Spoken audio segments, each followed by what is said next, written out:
Banorët u mblodhen dhe biseda u kthye te tema që, në fund të fundit, i kishte sjellë të gjithë aty, çmimi i madh prej 200.000 eurosh.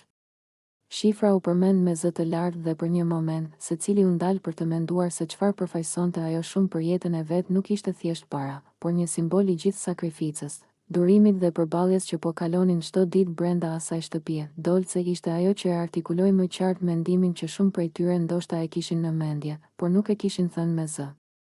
Ajo tha se do të ishte mirë që brenda shtëpisë të kishin një çmim, një simbol të dukshëm, diçka konkrete që t'u kujtonte vazhdimisht pse ndodheshin aty.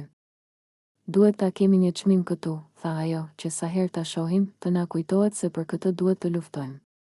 Sipas Dolces, me kalimin e ditëve, lodhja, konfliktet dhe rutina e përditshme bëjnë që banorët të harrojnë qëllimin kryesor. Debatet e vogla, inatet personale dhe tensionet e momentit shpesh marrin më shumë hapësirë se sa duhet.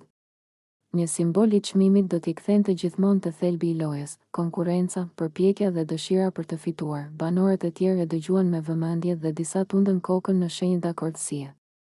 Ideja e Dolces nuk ishte thjesht për motivim personal, por edhe për të krijuar një ndjenjë përgjegjësie kolektive.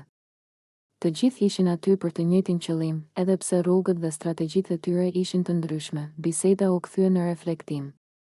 Disa filluan të flasin për sakrificat që kishin bërë jashtë shtëpisë, për familjet që i prisnin, për ëndrat që lidhen me atë çmim.